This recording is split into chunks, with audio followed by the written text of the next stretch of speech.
আজকে আমরা ইয়ান বেকার 420 ইঞ্জিনের ভাল্ব ও সিট লাগানো দেখব। কিভাবে ভাল্ব ও সিট লাগানো হয় এই ভিডিওতে তাদের দেখতে পারবেন। আমরা প্রথমে সিলিন্ডার হেড থেকে ভাল্ব ও সিটগুলো রিমুভ করে নিয়েছি। সিলিন্ডার হেডটা ভালোভাবে পরিষ্কার করে নিয়েছি। এখানে দুইটা ভাল্ব পুরাতন আর দুইটা ভাল্ব নতুন কিভাবে লাগাতে হয় সেটা দেখানো হচ্ছে। এখন যেটা লাগানো হচ্ছে সেটা পুরাতন ভাল্ব আর সিট। দেখেন এটা অনেক সময় সাপেক্ষ ব্যাপার, অনেক সময় লাগে পুরানটা লাগাতে। নতুনটা হলে হয়তো কয়েক মিনিটে হয়ে যেত, দেখেন অনেক সময় লাগছে। কেউ যদি অন্য কোনো সিস্টেমে পুরান ভাল্ব সিট লাগাতে পারেন কমেন্টসের মাধ্যমে সেটা হয়তো জানাতে পারেন।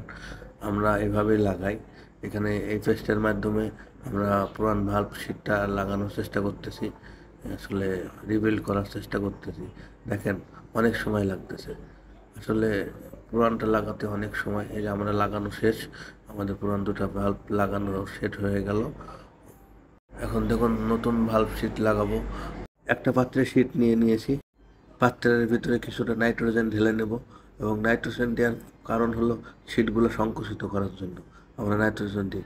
নাইট্রোজেন ঢেলে নিয়ে সিটগুলো কিছুক্ষণ রাখার পরে কয়েক মিনিট পরেই হয়তো আমরা দেখবেন যে সিটটা উঠায় আমরা সিলিন্ডারের সাথে লাগাই ফেলবো। দেখতে পাবেন কিছুক্ষণের মধ্যে দেখতে পাবেন আমরা এই কাজটা করব। দেখেন, একটু ধৈর্য ধরে দেখেন আমাদের ভিডিওটা। সিটটা কীভাবে সিলিন্ডার হেডে লাগাই দেখতে পারবেন। এই তো লাগানো হচ্ছে, দেখেন আমরা পাত্র থেকে সিটটা নিয়ে সিলিন্ডার হেডে লাগাচ্ছি। একটা লাগাইছে, আরেকটা লাগানো হচ্ছে। কয়েক মিনিটের ব্যাপার। আসলে পুরান হলে অনেক সময় লাগতো, নতুন বলে দেখেন কয়েক মিনিটের মধ্যে লাগানো হয়ে গেছে। এবার ভাল্ব গাইডের ওরিংগুলো লাগানো হচ্ছে, আপনারা দেখতে পাচ্ছেন।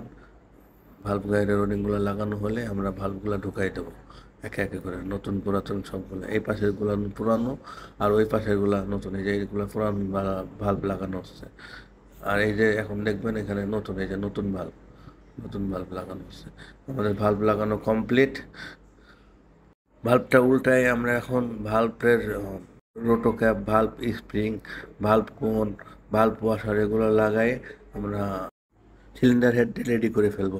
আপনারা দেখতে পারবেন কীভাবে আমরা এই কাজগুলো করতেছি।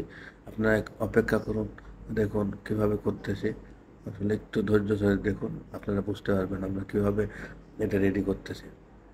সবগুলো লাগানো শেষ, এবার ভাল্ব কোনগুলো দিয়ে আমরা এক একটা একটা করে ভাল্ব রেডি করতেছি, দেখতে পাচ্ছেন। এই যে দেখতে পাচ্ছেন আমরা রেডি করতেছি।